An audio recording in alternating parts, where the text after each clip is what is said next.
I dragged myself to the laundromat on a typical gray Sunday morning at 7. Uncertainty lingered about the weather beyond the confines of the laundry room, yet I suppose such feelings are common for anyone spending a Sunday morning amidst the hum of washing machines. For the past year or so, I have exclusively relied on the laundry service. Prior to this, my wife managed our laundry in the laundry room located in the basement of our home. About a year has passed since I moved out, and 6 months ago, my wife transitioned into my ex-wife.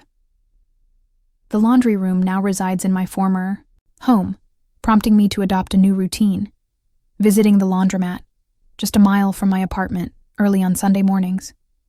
While the thought of rising early to tackle laundry isn't particularly appealing to me, I was determined not to let this routine interfere with my weekend. Thus, I arrived at the laundromat at dawn and departed before the day truly began. I sidestepped the inconvenience of waiting for a vehicle on a hectic day and the necessity of exchanging pleasantries with fellow patrons. Isn't it true that Sunday mornings are best spent nursing a hangover while quietly perusing the newspaper? For the past 9 months, I have frequented the same laundromat, a place I had perhaps noticed before but never truly observed. Yet, on this occasion, everything felt transformed. One of the wheels of the cart the pull appeared to be slightly bent, resulting in the cart rolling unsteadily. She found herself inundated with a mountain of dirty clothes, struggling to maneuver them behind her with one hand, while desperately attempting to keep the door ajar with the other. As I perused a sports paper, my innate sense of chivalry compelled me to set it aside. I rose from my seat, approached the door, and graciously held it open, allowing her to effortlessly maneuver the cart inside.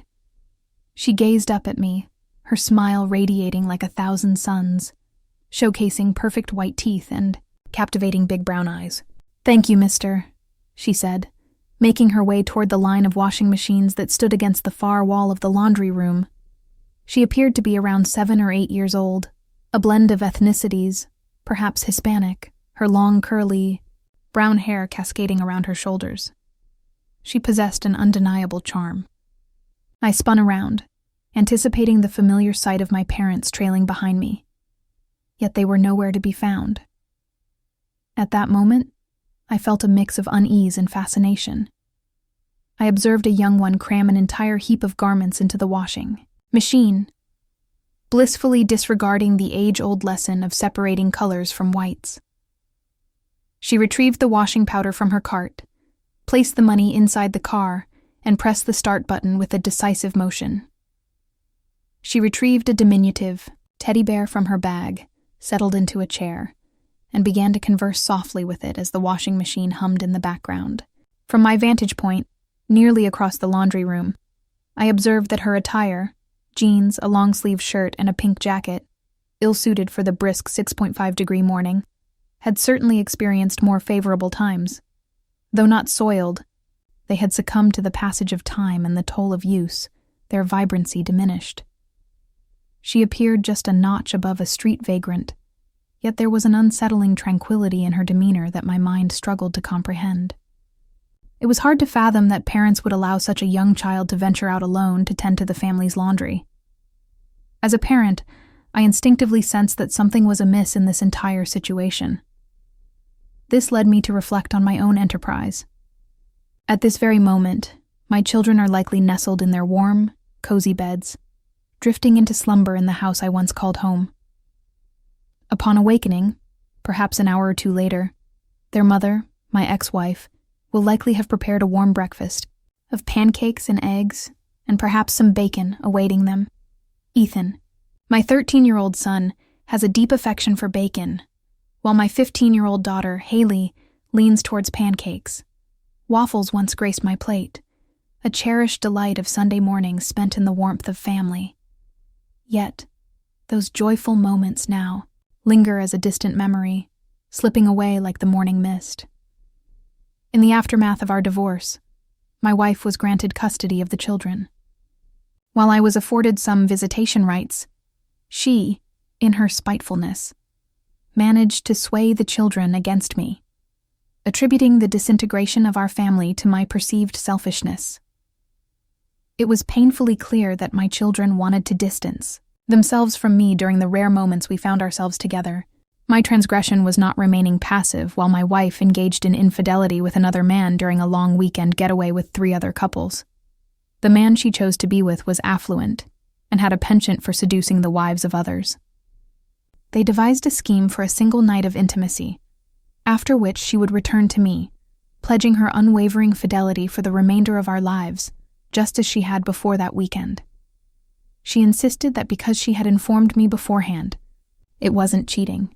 However, she warned that if I chose to raise a commotion, she would claim half of my money, half of my possessions, the entire house, and, as fate would have it, destroy my relationship with the children, which she would undoubtedly achieve. Upon my refusal, she received all that she had vowed, and naturally, she redirected the blame towards me. The children acquired it. I found myself in a dire predicament. Reflecting on those family breakfasts stirred a hunger within me, especially since I hadn't consumed anything since that last hot dog disappeared down my throat. As I sat at the bar, a Mickey's malt beer in hand, I found myself engrossed in the Knicks game unfolding before me. On one wall stood a lackluster replica of a vending machine, flanked by a Coke machine that seemed to shine in contrast. I was convinced that the owner of the laundry must be collecting money from both machines daily. Otherwise, they would have been compromised and rendered useless long ago. I purchased a pack of M&Ms along with a Diet Coke. As I reached for a can of Coke, my eyes fell upon the little girl. She appeared to be observing me with a subtle intensity, yet it dawned on me that her gaze was not directed at me, but rather fixated on my snacks. As I mentioned, I am a father, and the expression on her face when she gazed at my snacks pierced my heart. I approached her seated figure and softly inquired if she would like my Diet Coke and M&Ms. Her demeanor shifted, a spark of light igniting within her as she straightened in her chair. Yet, just as quickly, a shadow crossed her features, and she turned down my offer with a quiet resolve. My mother advised me against accepting food from strangers, particularly men, she elaborated. That's an excellent principle, dear, and it's wise to heed your mother's advice, I concurred. I'll set the soda and M&Ms on the chair beside you. Feel free to help yourself if you'd like. I shall procure a bit more and return to my abode. I set the food aside, returned to the machines, and treated myself to another Diet Coke, along with another bag of M&Ms. I settled back into my seat, the newspaper in hand, while I discreetly observed her from my vantage point. After approximately 5 minutes, she seized a soda and a pack of M&Ms, ready to dive into her tasks. A smile crept across my face. After approximately 90 minutes, I gathered my 2 bags, folding them neatly, before placing them in the car. As I departed, my thoughts were consumed by my own life and the plans I had for the remainder of Sunday, leaving the baby unconsidered. Honestly, the thought of the baby slipped my mind until the next Sunday, when I found myself at the laundromat, once more around 7 a.m. In that moment, a thought crossed my mind. Would she grace my presence once more? Indeed, approximately 30 minutes later, she appeared at the door once more, pulling along a cart brimming with garments. I once more held the door for her. She expressed her gratitude once again before making her way toward the machines lining the far wall. It caught my attention that she donned the same outfit as she had the previous week. I lingered for a moment, watching her as she began to load, before I approached with measured steps and settled into the seat beside her. It appears there's an issue with the rear wheel of your wagon, dear. Would it be acceptable for me to attempt to repair it? She nodded in agreement, her fingers gently toying with her teddy bear. As I flipped the cart, my gaze fell upon the rear right wheel, which was unfortunately bent upon the axle. I adjusted it with my hands, then pushed the cart back and forth to assess my efforts. Immediate wagon restoration. My small companion appeared quite taken aback. I'm Alex Rogers, I introduced myself, extending my hand for a handshake. With a small hand extended, she summoned every ounce of dignity within her and spoke in a solemn tone. Maddie Ruiz, I'm very pleased to meet you, sir. Now that we've exchanged our introductions, it seems we are no longer strangers, I remarked. What are your thoughts on soda and candy? May I have a real cola this week?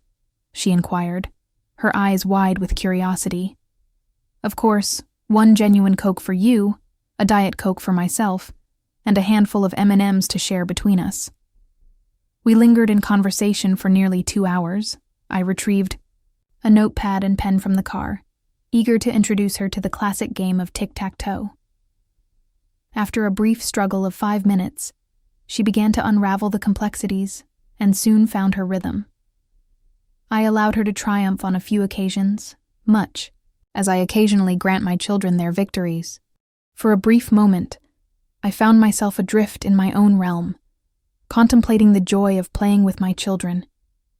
In that moment, I found myself adrift in contemplation, recalling how my then-wife Tracy, with unwavering gaze, declared her intention to share a bed with Robert Goldstein III, a prominent city lawyer. It was the night that irrevocably altered the course of my existence. It's merely a single evening, Alex. It holds no significance. It will merely be an encounter of physical intimacy. What is this? Is this a joke? It will be more than mere physical connection. This will be the end of our marriage, I shouted in response. Don't be like that, Alex, she exclaimed in response. Do not cast aside 18 years of shared life for the sake of a single evening. I chose not to act in secrecy, even though I had the opportunity to do so. This is something we could accomplish, and it may have completely escaped your notice. Simply hand it over to me, Alex. Tracy grasped Robert's hand, guiding him toward the sanctuary of his bedroom within the quaint 4-room cottage. After standing there, my mouth agape for what felt like an eternity, though it was probably just a fleeting minute, I gathered my belongings and departed.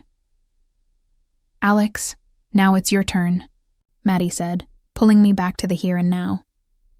With a decisive stroke, I marked an X in one of the side boxes, inadvertently granting Maddie the opportunity to align 3 O's diagonally and claim victory. With a beaming expression of victory, she confidently drew a line through her 3. With a cheerful exclamation, I extended my hand at arm's length, inviting her to join in the celebration. With a sideways glance, she climbed onto her chair, stretching just enough to grasp my hand and seal the high five. Wait a moment, she said.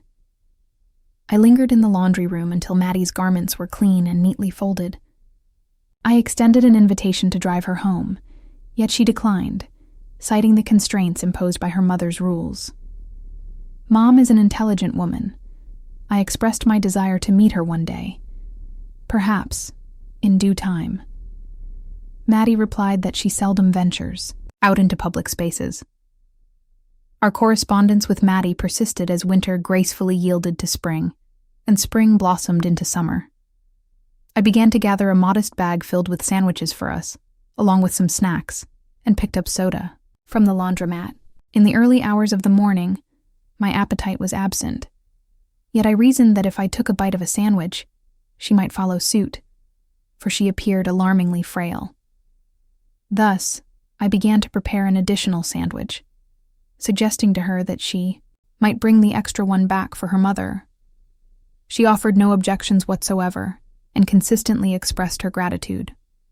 At that moment, she revealed to me that she was, in fact, 7 years old and would soon embark on her journey as a second grader at a local elementary school come fall. My father was absent, and indeed, Maddie confided in me that she had never encountered her father. Maddie's mother seemingly held a job beyond the confines of their home, while Maddie attended school. Though the specifics of her mother's work remained a mystery to her, she always returned home just as Maddie arrived, from her day of learning. Typically, he and his mother found solace within the confines of their apartment, venturing out to the park only when the weather graced them with its favor. They spent their time engrossed in television, and Maddie had a keen familiarity with nearly all the newest cartoons airing on the children's channels. I was unable to recall a single one of them, It appeared that funds were lacking for additional services. Yet, on certain Saturday nights, the mother would venture out on dates, leaving Maddie to navigate the evening alone after dinner, with the directive to retire to bed by 9 p.m. On a Sunday morning, her mother gently roused her from sleep, handed her some money for a washing machine and a dryer, and sent her off with a cart to the laundry. To be honest, my existence at that time was hardly an improvement over Maddie's, though I did possess enough funds to sustain myself. Amidst the burdens of alimony, mortgage payments, and child support, my lead programmer's salary scarcely afforded any room for indulgence, typically manifesting as an occasional spontaneous evening at a bar with friends. I refrained from dating entirely, and I found that I didn't long for it. Yet, I found myself longing for my children, at least until the memories of their behavior following the end of my relationship with Tracy resurfaced. I found solace in reminiscing about the joyful moments we shared, yet reality had a way of intruding, catching me off guard. "Where on earth are you?" Tracy let out a piercing scream when I picked up the phone at my home, the morning following my departure from Robert Goldstein's lake house. The display on my phone indicated it was 10:06. As I recall, it was already 2:13 when I finished off another glass of Eagle Rare bourbon. Eventually, I must have stumbled into the bedroom and succumbed to sleep. Abandoned to my own whims, I found myself in a house by the lake. What is the way to return home? Once more, her voice rose in a sharp crescendo directed at me. "Forget it. Let Robert Goldstein III drive you home." I silenced the phone as her voice rose in a frantic crescendo. Indeed, the swiftness of disconnecting a call on a cell phone pales in comparison to the decisive action of hanging up a landline. In times gone by, I would undoubtedly hurl my phone against the wall in a fit of frustration. The subsequent Sunday, Maddie arrived at the laundromat a quarter of an hour later than her usual time, and notably, she was without her bag of clothes. Tears cascaded down her youthful cheeks, and I couldn't help but think she had been a victim of theft. She cradled her teddy bear, nestling it beneath her right arm. When I approached her, she said, "Mom didn't come home last night, and I don't have money for washing machines." "Is there a chance she occasionally stays out late?" I inquired with the utmost gentleness. She shook her head, her large brown eyes glistening with unshed tears. "Mother invariably returns home. This is yet another of her established rules." I soothed her anxieties and offered her the meal I had carried along for her. I found myself in unfamiliar territory, uncertain of my next steps. "Is there anyone you can stay with until your mother returns home?" I inquired. She shook her head once more, her mouth stuffed with peanut butter and jelly. I understood that leaving her alone in the apartment was not an option. However, if I reached out to the police without a solid plan, they would likely place her in foster care within a day. There was a real possibility they might separate her from her mother forever, especially if they deemed her unfit to care for the child, a notion that had already begun to trouble me. "What if we head to your place and leave a note for your mom indicating that we're at my apartment instead? Once she arrives home, she can give me a call, and I will take you to her." I observed the gears in her mind begin to spin. It constituted a breach of one of her mother's established rules. However, given that her mother had not returned home, it seems unlikely that she wished to spend the day in solitude within her apartment. At last, she inclined her head in assent. Once I had neatly folded my belongings and stowed them in the car, we made our way to her apartment first. We found nothing to gather from Maddie's apartment, as there was truly nothing of significance to collect. The scant garments she possessed had either been donned already or lay mingling with the soiled laundry, biding their time for a wash. I mentioned to her that we would pause at a place where I would pick up a few items for her, among them a new toothbrush and a comb. Her smile was tinged with sadness. A note bearing my name and phone number was placed delicately in the center of the small kitchen table. After that, we set off to collect Maddie's belongings. I allowed her to select a handful of tops and jeans, along with some underwear and socks at the local Dollar General. Though she appeared utterly joyful, I found myself pondering what actions I should take if her mother did not return promptly. We indulged in the whimsical world of cartoons and the enchanting offerings of the Disney Channel. I crafted a meal for both lunch and dinner, and as the clock struck 9, I gently tucked her into the spare room, settling her on the sofa for the night. The following day, I intended to reach out to work and request a personal day to address a few matters. Maddie and I lingered until lunchtime before returning to her apartment on Monday. Yet there was no indication that anyone had been there since the two of us had visited the day prior. I explored the apartment briefly and discovered a drawer in her mother's dresser filled with papers. Among the items discovered was Maddie's birth certificate, which I observed lacked the father's name. Her mother was known as Fiona Ruiz. I gathered the birth certificate, accompanied by a photograph of Maddie and her mother.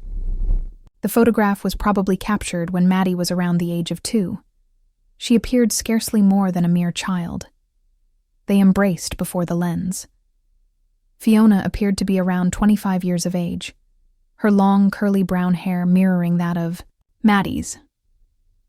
Their smiles radiated joy in the photograph. Despite Fiona's undeniable beauty, her eyes bore a weary and sorrowful expression. I found myself pondering whether this appearance had evolved over the past few years. Maddie observed as I meticulously sifted through her mother's belongings. I attempted to engage her in casual dialogue, sharing that I was in search of something that might assist us in locating her mother. She appeared to embrace it. Upon returning to my apartment, I switched on the TV to the Disney Channel and settled Maddie in front of it. I then retreated to my bedroom, where I dialed the police to report Fiona Ruiz as missing. I found myself at a loss for words when faced with the officer who answered the call. Essentially, I expressed that there must have been a significant event for her to abandon her child. "Is the child currently alone in the apartment, sir?" inquired of the officer. "She is by my side. I am the dearest companion of the child. I will gladly keep her by my side until all matters are settled. I would be immensely grateful if you could agree to this until the guardianship service reaches out to you." My heart was heavy with the fear that Maddie might find herself in a foster home, lost and alone. Everyone I've encountered who experienced foster care has had little good to say about the system. I was certain that if given the chance to keep her, I could do everything perfectly. As I pondered this, a thought flickered in the recesses of my mind. My boss's wife, Darlene, possesses influential connections within the realm of social services. Perhaps I could broker a favor. I would like to believe that my relationship with my boss was amicable. For 2 decades, I dedicated myself to his vision, delivering exceptional results for his company. Our relationship was always harmonious, and both he and his wife offered their support during my divorce. Darlene Luster arrived at my apartment roughly 20 minutes following my discussion with her husband. She expressed her desire to forge a new friendship. I introduced her to Maddie, and in a manner reminiscent of the Pied Piper, Darlene captivated the girl within 5 minutes, and the feeling was mutual. As she departed about an hour later, I embraced her tightly, and in that moment, she vowed to do everything within her means to ensure Maddie remained by my side. As the day wore on, 2 police officers arrived at my apartment. Hope was a scarce commodity in the search for Fiona Ruiz. I provided them with a copy of the photograph featuring Maddie and her mother. On Tuesday, I made my way back to work, bringing Maddie along with me, and enrolled her in our company, Decara, which Darlene helped establish around 15 years ago. I never utilized it for my children, as Tracy was a stay-at-home mother until they were capable of caring for themselves after school. Yet for me, embodying the role of a single father, it was truly a blessing. For a time before the school year commenced, I brought Maddie along to work each morning, shared lunch with her at midday, and returned her home in the evening. All in all, the arrangement was quite pleasant. Maddie's presence provided solace as I navigated the pain of my own children's abandonment. They were a rare sight, and on the occasions I did encounter them, it was typically during a quiet dinner at a nearby restaurant. I left Maddie with our neighbor, Mrs. Olivares, while I took the kids out for the day. there was no necessity for them to reveal their feelings towards me to her. Maddie brought a refreshing vitality into my life. Constrained by financial limitations, she and her mother ventured little beyond the confines of their home.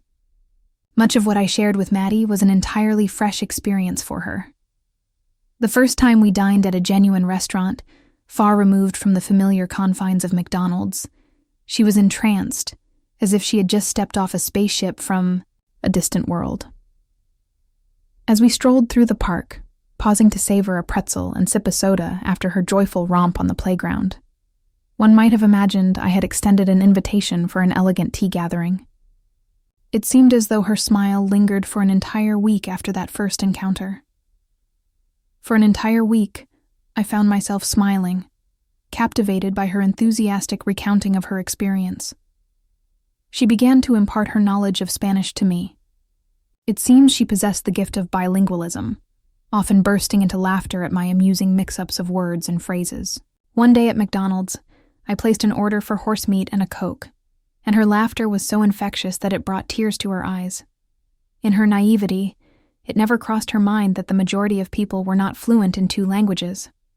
I chose to keep her at the same school she attended in 1st grade, as it was the most convenient option for the school system. With her birth certificate in hand, I faced few inquiries as I declared myself her contact, and my apartment her residence. I have yet to receive any response from the police regarding Maddie's mother, nor have I heard from the social service agencies interested in placing Maddie in foster care. Darlene must have bent someone's will on my behalf, or perhaps the city officials concluded they had an excess of unresolved matters to concern themselves with regarding Maddie and me. My culinary abilities flourished, as Maddie's presence rendered pizza and beer unsuitable choices for our meals. We began our culinary journey by tuning into cooking shows on the Food Channel, immersing ourselves in the art of cooking side by side in the kitchen. This is an experience I never shared with my children, as I must confess, Tracy was an exceptional cook. With Maddie's guidance, I grew and transformed into a better version of myself, all while enjoying countless delightful moments in the kitchen. I won't pretend that everything was flawless for us. We experienced our share of disagreements and challenges, much like any other family. Yet this was simply a reflection of the ordinary familial experience.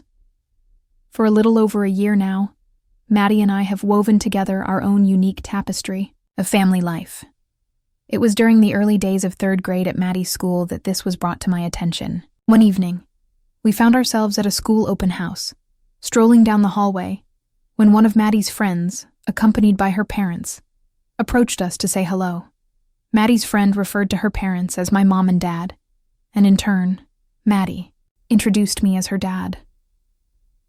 It had never crossed my mind to view our family in such a light, and when she referred to me as her daddy, an overwhelming wave of joy nearly swept me off my feet. I momentarily gasped, my sight clouded, and I found myself needing to offer an apology to Reynolds for my brief lapse in speech, explaining that a morsel of snack had lodged itself in my throat. Maddie perceived this, cast a sidelong glance in my direction, and tightened her grip on my hand. She ceased to call me Alex, and nothing could have delighted me more. In the midst of the joy that parenthood brought me once more, I was blissfully unaware of the fact that I hadn't shared a romantic moment with a woman in more than 2 years, until Maddie casually mentioned it during our grocery store outing. As we strolled through the aisles, our cart gradually filled with the essentials from our shopping list. It was in the produce section that we encountered a petite woman, her presence momentarily capturing our attention. It seemed inconsequential, at first, yet Maddie cast 2 furtive glances at the woman as we walked by. "Wow, Dad, this woman is truly stunning. You ought to ask her out," Maddie suggested. As I perused my shopping list, her words caught my attention, prompting me to halt the cart and scrutinize the woman we had just brushed by. She was enchanting, and then she lifted her gaze to meet mine, and we exchanged shy smiles. "Well, aren't you going to say something to her, Dad?" Maddie inquired, her gaze fixed upon us. At this moment, I wished the ground would simply consume me. But what could I do? I thought perhaps the woman might grant Maddie and me a reprieve, so I decided to approach it in the traditional manner. "Hello, I am Alex, and this is Maddie. As you just heard, Maddie believes I should ask you out or something," I stammered. "And what do you think?" she inquired, her gaze locking onto mine, accompanied by a smile that could light up the world. I was utterly astonished. Skin the hue of caramel, radiant white teeth, a smile capable of thawing ice and capturing my heart.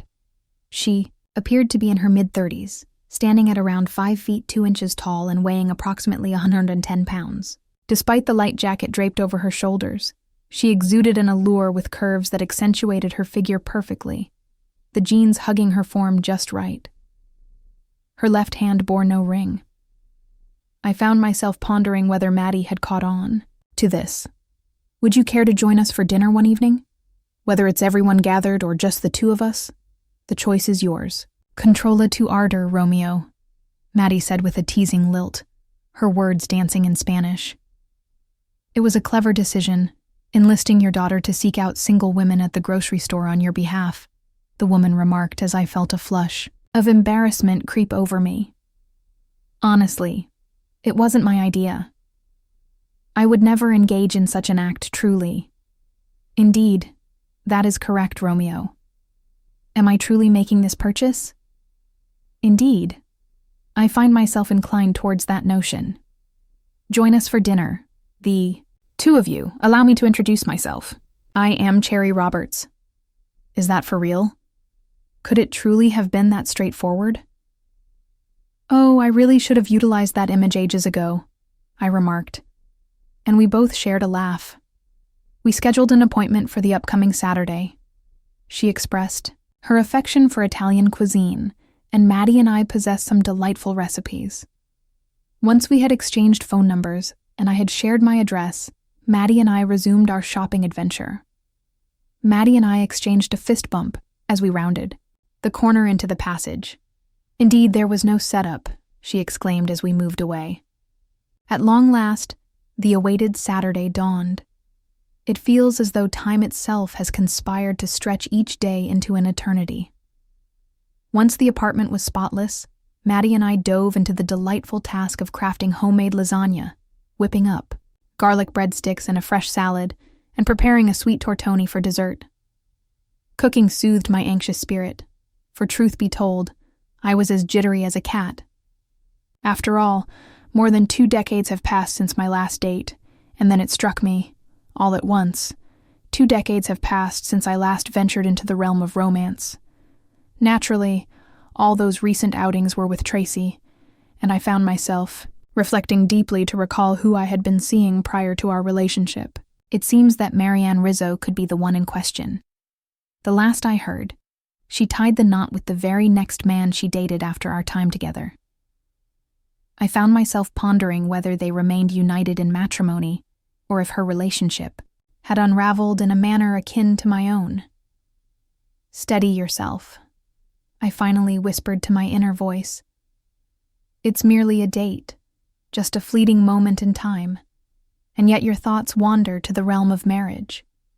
It appeared that I was not alone in my readiness for this moment. Maddie's expression mirrored her excitement. She stood beside me, assisting as we tidied up, and then prepared our meal.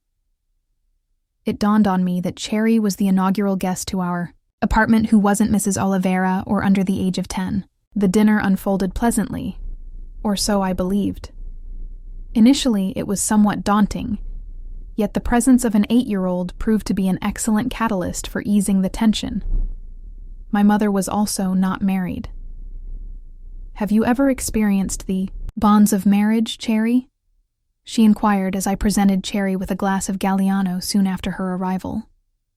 Cherry's cheeks flushed a deep shade, mirroring my own reaction to the question. She then gazed into Maddie's eyes and spoke gently. "I once shared my life with a remarkable man, dear. But that belongs to another time." I witnessed a shadow of sorrow, followed by a flicker of anguish cross her features as she responded to the inquiry. Maddie continued, revealing that Dad was also married and had 2 additional children apart from her. At this juncture, I resolved it was time to share with Cherry a succinct account of my marriage and divorce, and the journey that led me to become Maddie's father. She accepted everything with a serene demeanor, her face betraying no emotion. When I reached the part about Maddie's mother not returning home, both she and Maddie appeared somewhat misty-eyed. Yet, the melancholy swiftly faded for Maddie, who then inquired of Cherry regarding her name. What a delightful name, Cherry. One can only imagine the joy your parents must have felt during your childhood. Well, that's quite an amusing tale, darling, Cherry responded. My true name is Marcella, though I often go by the shorter version, Cella. One day, while wandering through the aisles of the grocery store, my little brother's eyes landed on a box of Cella chocolate-covered cherries. Then, he began to call me Cherry. It became a label, and now it's what everyone refers to me as, so I've come to accept it as my own. It certainly compliments you far more than it does Marcella, I interjected. I observed spectacles adorned with bold, dark rims, the hands of a man, and a robust posterior. That's quite severe, Cherry responded with a laugh. You shall never, ever utter my name. Cherry lingered with us until the hour approached for Maddie to retire for the night at 9. Then she remarked that it was time for her to depart as well. I wished her words carried more weight than mere politeness when she mentioned having a good time, and suggested that next time we should gather at her apartment. I pressed my lips to hers in a fleeting kiss as she stepped through the doorway. For a fleeting moment, I believed I caught a whiff of desire, yet with the passage of time, it seemed more likely that I was merely lost in a dream. I have feelings for her, Dad. I believe she'll be a great addition to our team, Maddie remarked, once the door clicked shut behind me. I found myself conceding, if only internally, that the child held the truth. Recently, we enjoyed 5 consecutive Saturday evenings dedicated to family, and I believe we all found joy in those moments together. Yet, I understood that I had to pursue a personal approach to determine if there was any potential for progress. Maddie received the news with grace when I informed her of my plans to invite Cherry to the restaurant, just the 2 of us, while she would be spending the evening with Mrs. Olivares. I had no intention of leaving Maddie at home alone, as her mother once did. While I hold no judgment towards Maddie's mother, I simply couldn't fathom leaving my 8-year-old at home unattended while I ventured out on a date. Moreover, it was clear to both Maddie and me that the previous occasion she was left to her own devices did not end favorably. I secured a table at a charming steakhouse for our inaugural date, as Maddie so aptly referred to it. As I approached Cherry's door, I sensed that the atmosphere would undoubtedly shift upon my arrival. She donned a silk dress that clung to her form, its front left open to reveal her generous curves, while its hemline flirted with her slender legs, giving the illusion of added length. She adorned herself with a touch more makeup than her usual routine, complemented by a fragrance that was alluring and warm, yet delicately subtle. Alas, I utterly neglected to bring my stick. How on earth am I supposed to fend off all the other men? If you believe this tongue will lead you to success, perhaps you're onto something, she chuckled in reply. The dinner was delightful, accompanied by an engaging conversation that ventured into more mature subjects in Maddie's absence, though her absence felt somewhat peculiar. Do you find yourself longing for her presence now? Cherry abruptly inquired, her gaze locked onto mine. In a way, I conceded. Aside from school and work, we are constantly in each other's company, and I wouldn't have it any other way. It seems you have a deep longing for the first 2, don't you? She inquired. It's unfortunate, though not in the manner that emerged after my departure. While I recognize their youth, it seems they make no effort to understand my perspective. My former partner truly swayed their opinions against me. It appears to me that you have a natural affinity for children, I continued. If you wouldn't mind sharing, may I ask why you have chosen not to have children? No, I have no objections. We found ourselves grappling with this issue during a moment when I made the most foolish decision of my life. I betrayed my husband and engaged in infidelity, driven by the allure of forbidden encounters. I acted foolishly, tearing apart the heart of the one person I cherished above all else. This is an error I shall not repeat, should I be granted another opportunity to love in such a way. Cherry's voice trembled as she uttered the final words. Yet I absorbed each word spoken in a faint, almost imperceptible murmur. Her eyes brimmed with tears, which she attempted in vain to blink away. I offered her my napkin, and she gently blotted her eyes. I apologize if I led you to a place you didn't wish to visit, I said. I've never shared this with anyone before, she confessed. Even in the presence of my parents, a deep sense of shame envelops me. Then that concludes our serious conversation, I remarked. Shall we venture into this place and discover if you possess some rhythm on the dance floor, my dear? Is that you, Missy? What age do you suppose I might be? Do you mean 12? To be honest, I assumed you were 35, but since I'm 44, I can't help but see you as still a kid, I remarked. Is it truly 35? She was filled with joy. I am 42 years old. I spent 12 years in marriage, followed by 9 years of being divorced. Your presence certainly boosts a young lady's confidence, sir. It simply cannot be. So, you're just 2 years my junior? I resemble someone who could easily take on the role of your big brother. A chuckle escaped my lips. After settling the bill, we made our way to a dance club that Tracy and I frequented on occasion. While I may not possess the grace of Fred Astaire, Tracy found immense joy in attending dances. One of the initial steps I took when we found ourselves with a bit of extra money was to enroll in dance lessons. I soon discovered that remaining on the sidelines while my wife twirled with other men was far from a delightful experience. Cherry moved with a grace that mirrored the delicate beauty of her features. For approximately 30 minutes, we swayed to both slow and fast melodies before I felt the need to pause. Cherry seemed as though she could have carried on, yet she left the floor alongside me, and together we discovered an unoccupied table. I found myself at the bar, and just as I was about to rise from the table, the first vulture descended upon him. I observed the unfolding events from the periphery of my vision, making an effort to remain inconspicuous.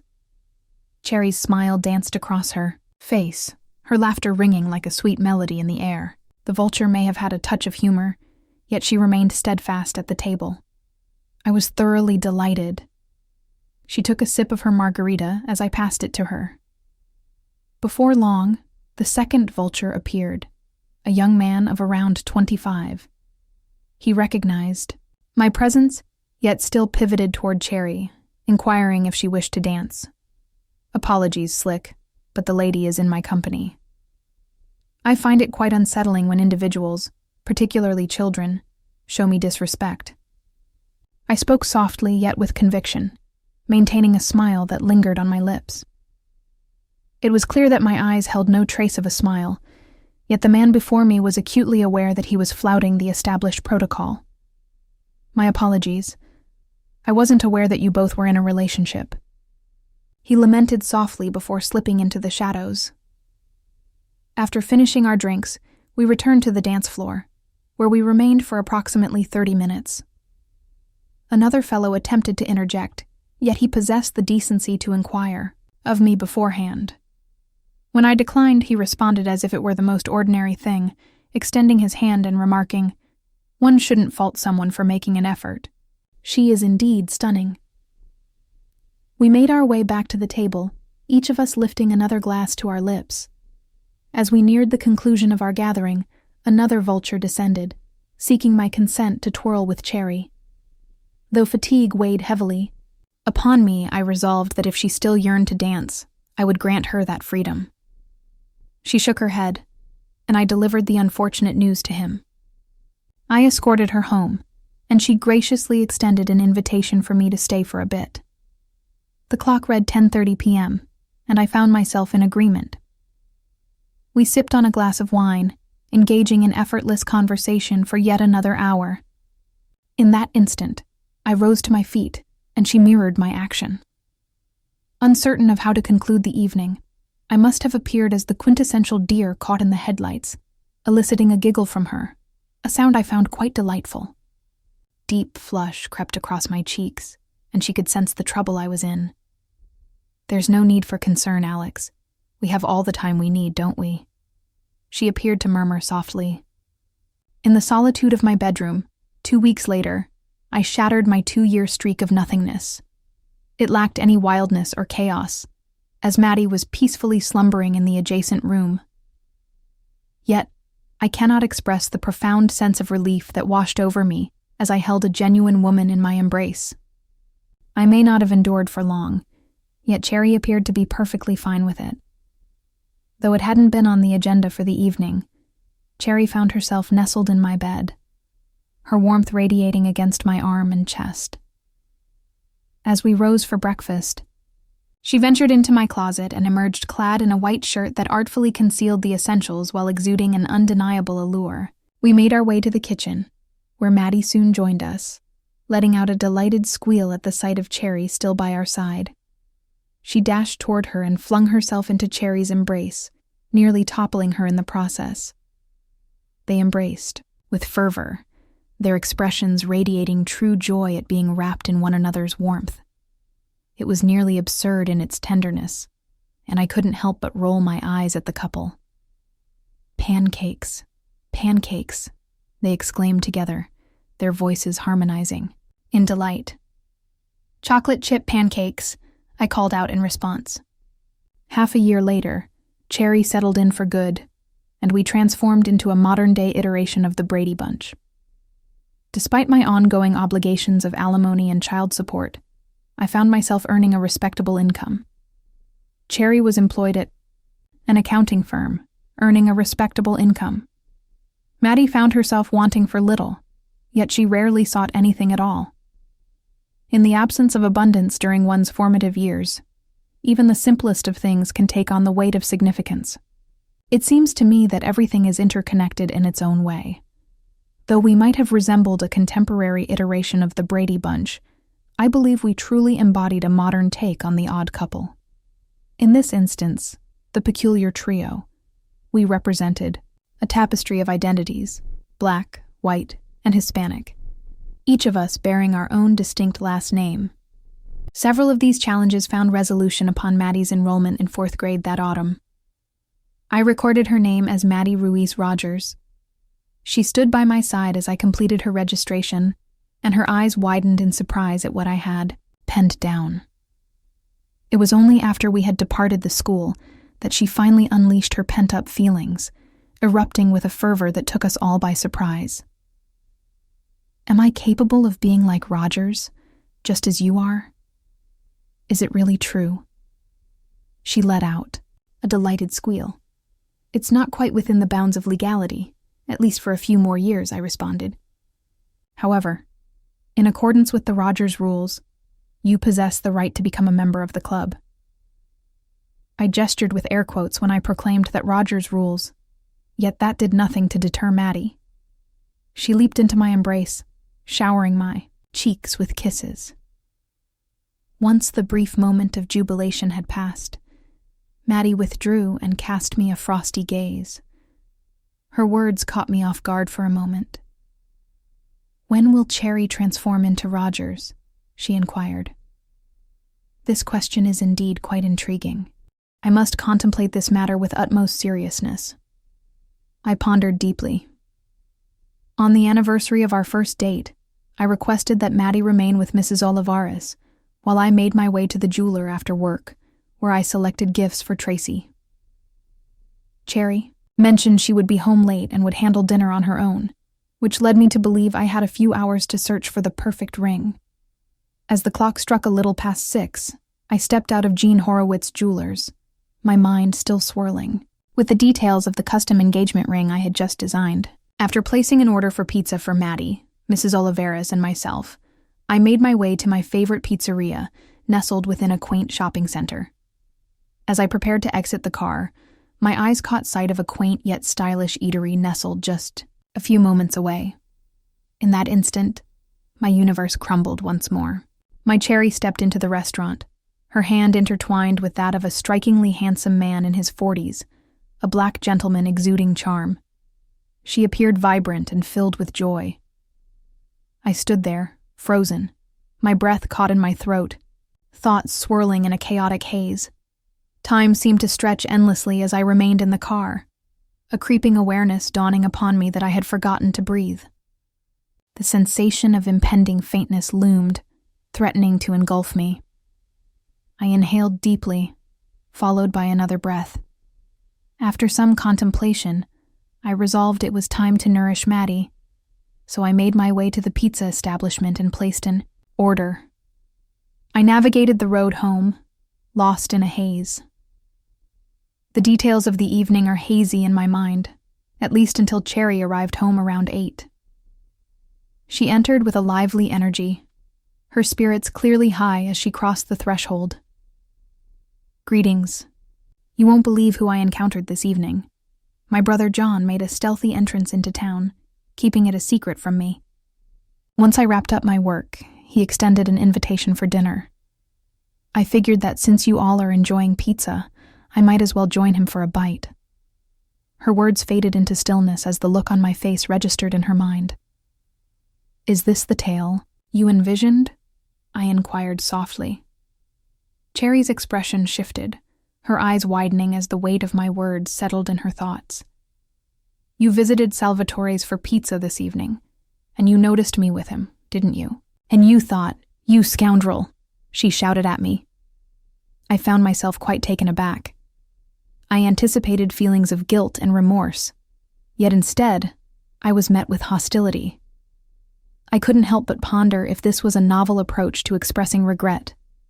Cherry had never cursed at me before, yet I was starting to understand that she might have valid reasons for doing so. "You lack the confidence to extend me the courtesy of trust. I understand that my infidelity led to the loss of my husband. I shared every detail with you. I have not concealed anything. I assured you that I would never repeat that error again. I recognize that your former spouse has left you grappling with trust issues, yet that remains a challenge you must confront with her. Do not dare to treat me with such disrespect again, or I will leave this place in a whirlwind that will leave you dizzy." Mrs. Olivares seemingly strolled out with an air of composure, while Cherry erupted in a fit of emotion, and I caught a glimpse of Maddie quietly retreating to her room. I longed for the sofa beneath me to envelop me entirely, yet fortune did not favor my desire. I conceded softly, acknowledging your point. I let the seeds of mistrust that Tracy planted in my mind take root and extend to you. You exist as an individual entity, apart from others. If I fail to recognize that, then the blame lies with me, and I am unworthy of you. I hadn't intended to reveal the ring to her at this moment, but after my blunder, I found myself compelled to unveil my strongest asset. She revealed her teeth. If a mere glance could wield the power of death, I doubt I would still tread upon this earth. Though the moment may not seem ideal, I feel compelled to express the depth of my feelings for you. Extend your left hand to me." She moved toward me, with a deliberate grace, her hand outstretched, palm facing upward. I flipped it palm down, laid a piece of paper across her ring finger, and fastened it with an elastic band I retrieved from my shirt pocket. She appeared bewildered, to put it mildly. "What the?" she exclaimed, removing the paper from her finger, carefully unfolding it, and beginning to read. "You miserable jerk," she exclaimed. "Is that for real?" Cherry then seized my lips with a kiss that brimmed with an intensity I had never experienced before, surpassing anything Tracy had ever offered. Upon our completion, she summoned Maddie to emerge from her chamber. "Look, darling, look," she said to Maddie, as she handed her the receipt for the ring. "I shall also transform into Rogers." The high-pitched laughter of two exuberant girls fills the air, a sound that dances just beyond the comfortable range for the boys, yet I found myself attuned to their joyful antics as they leaped about the room. As they parted ways, Cherry pressed a button on her mobile phone and declared with enthusiasm, "You better come here and meet your future son-in-law." Maddie returned with Mrs. Oliver, allowing Cherry the opportunity to display her ring with pride. It was still Christmas morning in the apartment when Cherry's brother arrived. He possessed a striking handsomeness, much like the captivating beauty of Cherry. As I gazed at him once more, words of gratitude eluded me for the simple truth that he was her brother, not the romantic interest I had initially assumed. We exchanged a handshake when Cherry made the introduction, but then he leaned in and enveloped me in a bear hug. A handshake signifies friendship, and while I desire for us to be friends, a hug is reserved for family, he remarked. They must demonstrate that if you cause her any harm, I will unleash a fury upon you that you cannot fathom. Comprehension dawned upon him, and he tightened his grip slightly as he uttered the final words. I found myself struggling to breathe, and it became clear to me. I softly murmured a response to him. Cherry recounted the events that transpired just before I presented her with the ring. He regarded me with a feigned astonishment and remarked that he was pleased I had managed to survive. Her gaze pierced through you like a sharpened blade, didn't it? Inquired John. Indeed, she ended lives with just a glance. Maddie and Mrs. Oliveira recognized the unmistakable sign and wisely chose to exit the room at that moment. He then shifted his gaze to Maddie, taking her in from head to toe, and remarked, "So, this is the renowned Maddie Rogers. From a young age, I have yearned for the joy of having nephews and nieces. I believe you will be an excellent match." Maddie smiled with a hint of shyness, and then her face brightened as if illuminated by the sun. "Does this imply that I can refer to you as Mom?" she inquired of Cherry. Cherry remained silent, tears streaming down her face. She extended her arms to Maddie, and they lingered in a heartfelt embrace, each shedding tears for their own unspoken sorrows. Despite Darlene's assistance, the state required us to endure a wait until Maddie turned 16 before we could officially adopt her. At that moment, she was poised to file for emancipation and venture out on her own. Yet, neither Cherry nor I felt any concern that this would occur. The government merely approved what Maddie, Cherry, and I had forged long ago. Family transcends mere blood ties and legalities. Suddenly, without any prior warning, I found myself taken aback. It had been over 6 long years since I last heard from either of my children, so the voice of Haley on the other end of the line was nothing short of astonishing. I neglected to glance at the caller ID and answered as I always do, with a simple Alex Rogers. "Dad, it's me, Haley," she said in a rush. "Kindly refrain from disconnecting the call. Take a deep breath, darling. I would never cut off a conversation with you or your brother. Did something occur?" "Absolutely not, Dad. All is well. Absolutely delightful. Next month I will be tying the knot, and I would be delighted to have you join us for the celebration." I believe I was as astonished as anything could be. This was my precious daughter. And yet I found myself so distanced from her world that I was unaware of the man she was set to marry in merely a month. It was shortly following Ethan's 16th birthday that I last connected with my children. We celebrated Ethan's birthday at his favorite restaurant. As always, the children remained rather silent, even in the face of my persistent efforts to engage them. At last, just as we placed our dessert order, Ethan turned to me and said, "Dad, I'm already 16, and the court-ordered visits are finished. Haley and I can choose not to see you again if that's what we desire. We have covered all the necessary topics, and we prefer not to see you. You left us behind to protect your foolish pride. Indeed, you may take your pride and place it where the sun doesn't shine. I must acknowledge my son's accomplishments. He was an exceptional patron. Even though he averted his gaze while speaking to me, his voice remained steady and calm." Haley kept glancing between Ethan and me, her gaze shifting back and forth. I inhaled deeply, anticipating that this moment would arrive eventually. It bore the unmistakable mark of Tracy's craftsmanship. Her fingerprints marked every inch of it. "I trust you grasp the significance of wedding vows, and that your mother not only shattered ours, but also hurled them back at me with disdain. Yet, It is clear that she has successfully persuaded both of you that I am the villain in this narrative, and no matter what I express, it seems futile to alter your perception. However, for me, the act of breaking our wedding vows is not something I can dismiss lightly. Akin to the mere inconvenience of a family car breaking down, it resides deep within my essence. Though I understood that my departure would cause you pain, remaining would inflict a far greater wound upon my spirit, diminishing me into a shadow of who I truly am. In that case, we would be transformed, and you would come to understand, as you matured and experienced life in its true essence, that it was indeed your mother's error. She skillfully redirected the blame onto my shoulders. I refused to accept the blame. If this is what you both want, Dad, Haley said, pulling me back to the moment at hand, do you not wish to go? I truly desire to, my dear Haley.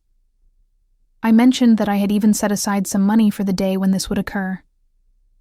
There's no need for you to fret about finances, Dad. Bob handled the matter with care. I suppose I inquired, Bob. However, we are indeed discussing Robert Goldstein III, correct? Her voice carried a hint of irritation. Then pity took their place. It seems you were unaware at that time. Mom tied the knot with Bob roughly 6 years back, after we ceased our encounters, she mentioned. This individual shattered my marriage, severed my bond with my children, left me financially crippled, and ultimately wed my ex-wife. Is it all due to my pride, Haley? Whenever my son insists on receiving an apology from me, he says, "Don't be like that, Dad. I haven't brought you here to stir up any trouble. You shall not reveal my secrets. You shall not take your place before your family. I simply need you to be present, all right? All right, Haley, but I have one small request. I would like to bring my family along." How is your family? Indeed, even someone perceived as a failure like myself has a family, Haley. I am blessed with a remarkable wife, and together we share the joy of an extraordinary daughter. If you ever find yourself in their company, you're sure to appreciate both of them. Haley found herself adrift in a sea of contemplation. I kept the secret of Cherry and Maddie from both her and Ethan. To be truthful, I wished to keep their mother in the dark. Do you have another little one? Is she aware of my connection with Ethan? She inquired, her voice carrying an ethereal quality, as though she were lost in a reverie. Maddie, at the age of 16, is adopted, and our journey together spans 9 years. I nearly stumbled upon her on the street. She is fully aware of all that transpired between the two of you, the connection we once shared, and what has slipped from our grasp. She radiates joy and vibrancy. She experienced a setback as well, and, during that difficult period in our lives, we found solace in one another, as if our paths were intertwined by fate. Well then, I'm eager to meet the rest of the family, Haley said, regaining her composure after the surprise. The wedding unfolded on Saturday evening amidst opulent surroundings, fitting for the daughter of a notably accomplished lawyer. We ought to honor the memory of old Bob. He never held back when it came to his stepdaughter. The ceremony unfolded within the enchanting confines of a historic church nestled in the heart of the city. The girls and I orchestrated our arrival to coincide perfectly with the start of the service, settling into the last row with anticipation. Indeed, I observed familiar faces from the past, both friends and family. However, our timely arrival just before the service spared us from the need to engage in any pre-event socializing. As Haley and Mark guided the procession from the church, a kiss was sent my way.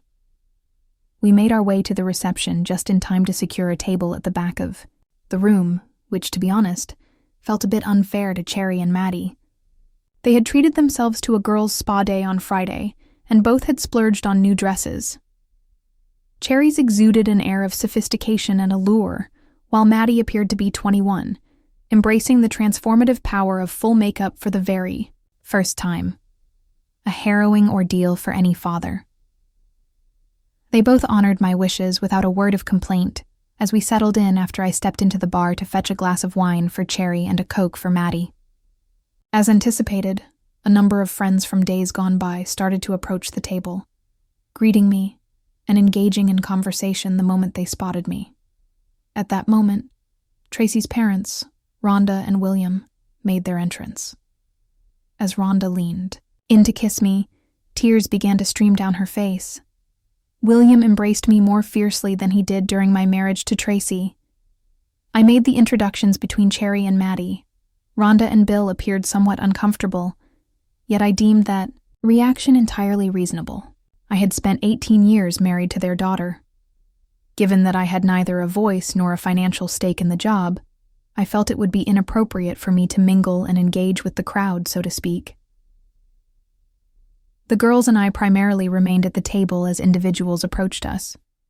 Yet, I am no fool. I could perceive the reactions of those who knew me, witnessing my presence alongside a stunning black woman and a captivating Spanish-speaking princess. The response of the spouses of erstwhile companions, in particular. It was as if I had paraded a trophy wife into the gathering. At that very instant, Tracy and Bob, our affable hosts, made their entrance. Sharing nearly 2 decades of marriage unveils the intricate layers of a person's character. From the very first moment Tracy set her gaze upon Cherry, it was clear to me that she harbored a dislike for her. Perhaps Cherry was excessively dark. Perhaps Cherry possessed an excess of beauty. It is more probable.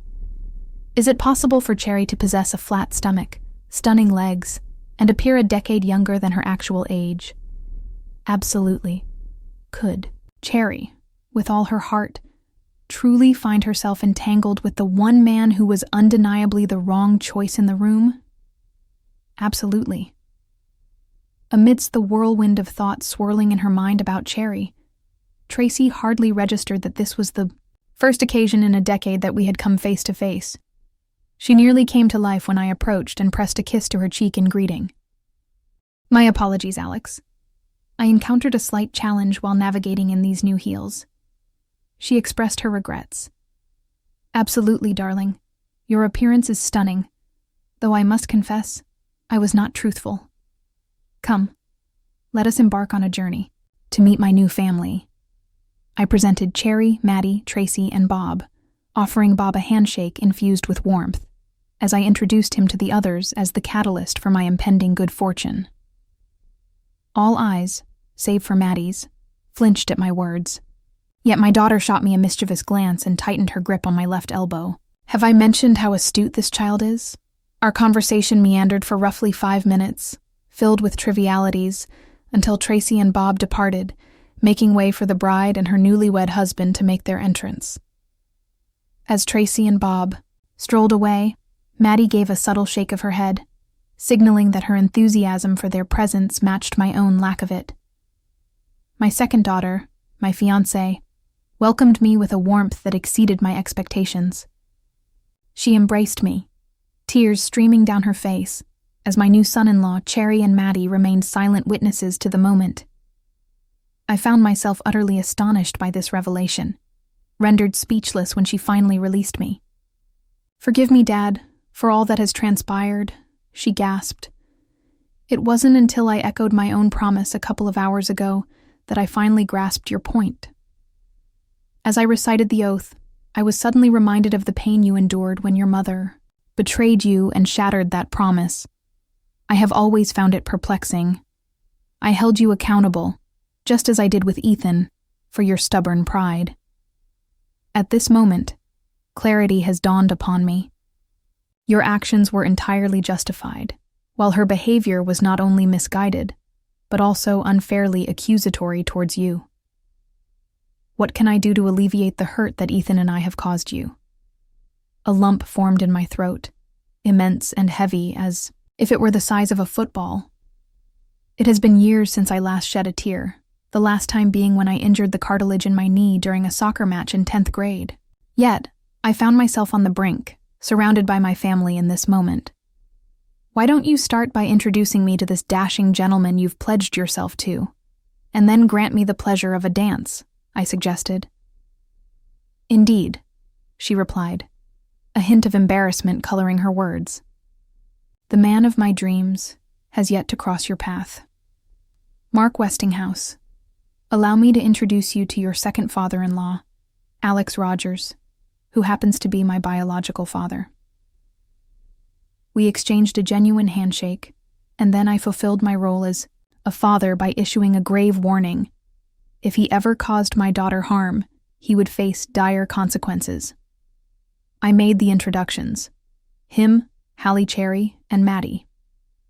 Just as everyone began to share their names, the orchestra commenced its enchanting melody. "Dad?" Hallie inquired, her head tilting toward the dance floor. "I'm utterly captivated," I remarked, grasping her hand. The audience, initially voicing their discontent as Hallie acknowledged my presence, escalated their jeers as I guided her onto the dance floor. At this juncture, I realized I was beginning to take on the likeness of Tracy and Bob, yet I found myself with countless years to reclaim. The band performed what I would describe as music for children. Despite my aversion to it, I had acquired the skill of dancing, all thanks to my union with a goddess who revels in the art of movement. Hallie was taken aback by the revelation that her newly discovered father was a true Renaissance man, and surprisingly, we managed to endure 2 songs together. At that moment, the majority of the crowd had converged around the 2 of us. As the final notes of the second song faded away, Hallie enveloped me in another warm embrace. The crowd erupted in cheers, and there stood Cherry and Maddie, their faces alight with radiant smiles as they awaited my arrival. I took hold of their hands, drawing them down to the floor alongside me, and together we immersed ourselves in the moment as the rest of the crowd followed suit. "Well, look at you, Mr. Rhythm," Cherry whispered in my ear as she drew nearer. "Who could have imagined that the act of marrying off a daughter could bring such joy?" I remarked, swiftly glancing at Maddie. "Let us bide our time for a few more years. I'm uncertain if my heart can bear the weight of all this joy. Ignite my passion?" "Dear sir," Maddie replied with a smile. We remained on the floor, immersed in the music, for 6 additional songs. After bidding farewell to my girls, I made my way to the bar for an ice-cold Jack, settling into my table to unwind, while I observed Cherry and Maddie reveling in their joy on the dance floor. I failed to notice Tracy approaching and taking a seat beside me at the table. Her hand brushed against my shoulder, and in that moment, I recognized the familiar warmth of her touch. "This was meant to be our day, not Bob's and mine," Tracy whispered, leaning in close to my ear. "You discarded 18 valuable years, all for what purpose? It is clear that your love for me was insufficient." I refrained from glancing her way. "No, it's you who unmistakably lacked the love to refrain from doing it entirely, particularly after I warned you of the consequences that would follow your actions. Your love for me was insufficient, and your respect fell short as well. However, you managed to secure Bob in the arrangement, and I must say, he's quite a remarkable find. And I have Cherry and Maddie, to echo the words of the Rolling Stones. One may not always attain their desires, yet with effort, there are moments when one discovers what is truly essential. You were insufferable back then, and you remain insufferable now. Perhaps, but I consider myself fortunate enough to have not lost a moment of rest due to your poor choice. I certainly wasn't anticipating an apology. I am well. Ethan re-entered my life when he embarked on a serious relationship with a woman several years back. Understanding loyalty becomes significantly clearer when one has a personal stake in the matter, so to speak. He reached out unexpectedly, insisting that we needed to have a conversation, so I welcomed him into the apartment. As I swung the door open, he stood there, a bottle of Jack Daniel's Tennessee Honey in hand. "Haley mentioned that you had a fondness for this drink, and she thought it would be fitting for me to prepare a peace offering for you," he remarked as I guided him into the apartment. Our conversation at Haley's wedding was fleeting, and it felt rather uncertain to say the least. That was more than 2 years ago, and while Haley and I had reconciled, Ethan and I had yet to find our way back to each other. I proposed to my girlfriend Sasha, and it brought to mind thoughts of you and Mom. For years, Haley has insisted that you were the one wronged in this situation. not Mom. However, it wasn't until Sasha and I had our significant conversation about fidelity and our emotions that I truly began to understand her perspective. Father, I ask for your forgiveness. I acted like a total fool. At this moment, clarity has enveloped me completely. I simply wish to avoid harboring any resentment towards my mother. I never requested you and Haley to take sides, I responded. I felt it was important to share the reasons behind my departure, the necessity of my departure. In the hours that followed, Ethan and I delved into a myriad of topics, all while sharing a bottle of whiskey. Cherry prepared a delightful dinner for us, allowing the four of us to reconnect and share stories. Ethan found himself sprawled on the living room couch, a reluctant guest in his own home, as Cherry firmly denied him the keys to her car after he had indulged in a bottle of booze with me. At the groom's family table for the wedding, Cherry, Maddie, and I found ourselves in good company, accompanied by the expectant Haley, Mark, and our little bundle of joy, 2-year-old Brent, who was seated beside Tracy. At the very least, it provided Tracy with a sense of inclusion as she navigated her newfound solitude, having been unceremoniously cast aside by Bob in favor of a trophy wife nearly a year prior. The children kept me informed about Tracy's happenings, sharing occasional snippets of news regarding her life. I cautioned them both that acting as the intermediary between Tracy and myself was unwise. As adults, we had the means to communicate. If one of us wished to share something, all it took was a simple phone call. Maddie arrived for the wedding, her presence a delightful addition to the celebration. She's just begun her journey as a freshman at Michigan State University, yet she couldn't bear to miss her older brother's wedding, so I arranged for her to fly out. She, Ethan, and Haley have forged a deep bond, allowing for playful banter where they tease her as my favorite child. Observing their interactions captivates my attention. The assertion that nurture outweighs nature in the upbringing of children resonates deeply with us, as evidenced by the unbreakable bond Maddie and I share, a connection that has not gone unnoticed by Cherry. Though I would never wish the trials of our early childhood upon anyone else, those challenges have forged a bond between us that may not have existed otherwise. Challenges likely played a significant role in shaping both Cherry and me. We understand that nothing can be taken for granted, and we hold dear the moments we share as we navigate our new journeys as single parents. It was evident that Cherry quickly grasped the implications of an empty nest. The absence of eavesdroppers in the adjacent room emboldened her to fully embrace her desires in the bedroom. The sound of her ecstatic cries drives me wild, igniting a fervent desire to bestow upon her even greater ecstasy. Some mornings find us preparing for work, our bodies a bit stiff and sore from an exhilarating night spent gaming. After all the customary wedding festivities were wrapped up at the reception, Cherry and I made our way to the dance floor. Maddie twirled gracefully with one of Ethan's groomsmen, but not before Ethan issued a playful warning. They should tread carefully around my father's favorite child, lest they invoke a tempest of retribution. A soft laugh escaped me at his words. After half a dozen dances, I made my way back to the table, but Maddie had other plans. She wanted to dance with me, so I found myself lingering for just one more song. It struck me that Cherry and Tracy remained silent, despite being close enough to engage in conversation. "Do you sense the chill creeping in from that corner of the room?" Maddie inquired as she approached, her curiosity evident. Upon my return to the table, I observed Cherry rising to her feet, gracefully making her way to the dance floor to join Maddie. A moment later, I sensed a gentle pressure on my shoulder. Clearly, we have stepped into the second round, I mused. "Are you planning to revel in the fact that Bob has departed from my life?" Tracy inquired, inclining closer to me. "Not my circus, not my monkeys," I responded. "It may come as a shock, but you seldom cross my mind. I harbor no ill will towards you, yet your existence and its unfolding hold little significance for me. We shared 18 remarkable years, and that was quite some time ago. I embrace my new life."